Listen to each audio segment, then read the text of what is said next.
Hey guys, welcome to Every Rank Explained Rocket League Edition. First off, I want to start by giving a massive shout out to the Watchover, who does videos just like this for Overwatch. They are really funny, I enjoyed them thoroughly, and this is where I got the inspiration to make a Rocket League version of it. Comment below what your rank is, and if I perfectly explained you in this video. If you disagree with anything I say in this video, that stinks. Hope you enjoy. First up, we have Bronze. In Bronze, you're brand new to the game. You've never played Rocket League before. You're just taking it all in. You're like a cute little puppy walking around the house for the first time. There's only about 1.2% of the player population in these ranks, with Bronze 1 being one of the lowest populated ranks in the entire game. The MMR here starts at 0 and goes all the way up to 292. There aren't many actual Bronze players you'll meet, so a lot of your games will be filled with silvers, or maybe even golds. This rank isn't meant to last a long time, it's meant to start as a learning ground. If you're still stuck in Bronze in 2026, I recommend trying a different game, like Roblox. You know, maybe this game isn't for you. Silver is where you finally start to see some signs of thinking, and the presence of a brain. You can see that players are actually trying to think about what they're doing, instead of just driving after the ball aimlessly. They still can't do anything, but they're thinking, you know, it's the thought that counts. Silver is where the real game begins. This is where you really start to decide if you want to get good at this game. In Silver, you actually are excited to get on every day. You start developing skills like shooting, dribbling, or honestly, even as simple as just hitting the ball. Silver makes up about 5% of the player population, and the MMR starts at 292 and goes up to 465. Honestly, same as Bronze, if you're still stuck in Silver and you didn't just start the game, I recommend putting more time into the game or just going to find a different hobby. Now we have Gold. Gold. Gold players have seen one clip from Zen, and they want nothing more than to hit that ball in the air. They will stop at nothing to make sure that they learn how to flip reset. Gold players finally discovered that you could turn on and off ball cam. They're starting to hit the ball, and they realize the one part of their game that hasn't developed yet is in the air. Just like Silver, you can start to see that players are actually thinking their plays through, except here, it's actually working. Their thought-out plays are resulting in goals, saves, and great passes. Notice how I said passing. Passing hasn't become a war crime yet. Gold is where the real grind begins. Here is where you develop the skills that'll be the foundation for if you grow to the higher ranks. Players in Gold will be pouring in 4 to 5 hours a day in Rocket League, trying to get better. Gold actually takes up a big chunk of the population in 15%, and the MMR is 465 to 654. For Gold, players just need to focus on their shooting, and they need to leave the air stuff to the higher ranks. But we all know that'll never happen, so here we are. And we have Platinum, the birthplace of ego. While still in infancy, players' ego here is extremely high. It's a magical place to be in. Players have discovered the forfeit button, and while they don't use it as often as some of the higher ranks, they do still use the forfeit button to their advantage. If they feel their teammate is not as good as them, they will forfeit as soon as they get the chance. Platinum is where you really start to see the division between mechanical players and game sense players. It's the fork in the road where you either choose one side or the other. And while the difference and skill between them is not noticeable yet, it will become very noticeable in the future. Yeah, remember that little itch to go in the air back in Gold? Yeah, it's full-fledged now. Air mechanics are priority number 1. If you haven't been trained to hit a flip reset, what are you even doing in Platinum? Platinum players are obsessed with hitting resets, musty flicks, double taps. They can't do any of them, but by golly, they want to learn how. None of it will help them rank up, but Platinum players think the only way to get better and rank up into Diamond is to learn how to hit a flip reset. And while it's true, it's a good skill to have, it is not the main thing that they should be focusing on. Platinum players take up a huge chunk of the population, 24%. That is 1/4 of the percent of Rocket League players. So if you're in Platinum, you're amongst a mass population. The MMR for Platinum is 654 to 835. Platinum players need to realize that they are not the best players on the field at all times. They need to learn how to rotate. They need to work on their fundamental skills like shooting and dribbling. They need to only dabble in air stuff. Do not main focus on hitting a flip reset like your life depends on it. Welcome to Diamond. You have reached one of the sweatiest, most toxic, most unfun ranks to play in all of Rocket League. Everybody here hates your guts.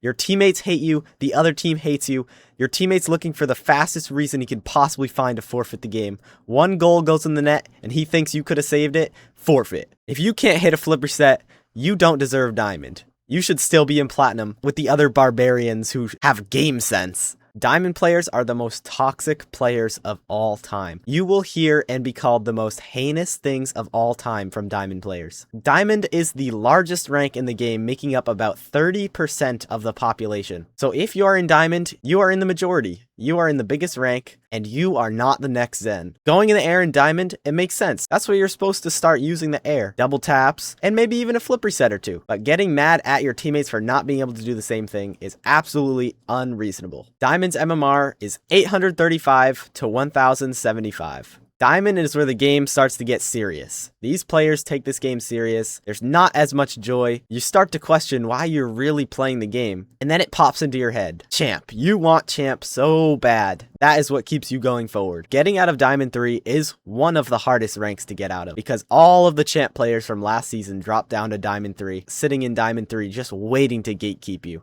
You feel like every single time you're a Diamond 3 Div 4 and you're on your rank up game that just magically a champ player comes down and decides to block you from the door like the bouncer. Diamond players need to swallow their ego, start focusing on themselves, realizing that your teammate is not the problem, and they also need to stop forfeiting games. Welcome to the land of Smurfs. Champion. In Champ, Smurfs run your lobbies. No matter what, you will get a Grand Champ Smurf if you are Champ 2 or above. You'll be having a wonderful session, and then magically out of nowhere, Yellow Avocado 46 loads into your game with the Season 20 Grand Champ title, and you already know you're in for a terrible day. And you think that all these Grand Champ players dropping down would make them humble, right? Nope, absolutely not. Champ players have the biggest egos in the entire game.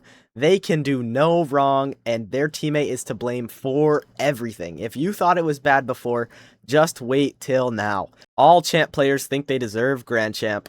Remember how we talked about mechs and game sense and that the difference wasn't noticeable? Well, you bet that now it is very, very noticeable. One game, you could have a player that's hitting double resets into the other team's net, and the next game, you have a teammate that hasn't even learned how to aerial yet. When you get two mechanical players on the same team or two game sense players on the same team, it's always a great day. But if you mix the two, you are in for the worst game of your life. The mechanical player will be complaining that his teammate can't get off the ground, can't stop lawn mowing, and the game sense teammate will keep complaining that the mechanical player is turning the ball over every 30 seconds. And honestly, both are right. They're both correct. And that's what makes it so bad. Champ is just as toxic as Diamond is. Maybe not as many slurs or heinous words, but they are just as toxic. The forfeit button has hit its maximum potential in Champion. Sometimes you don't even have to concede a goal for your teammate to want to forfeit the game. Just the look of you. If you were wearing a topper in Champion, your teammate will forfeit the game and just chalk it up. Champ 3 is the hardest rank to get out of in the entire game. Getting from Champ 3 to Grand Champ 1 is the hardest gap in all of Rocket League.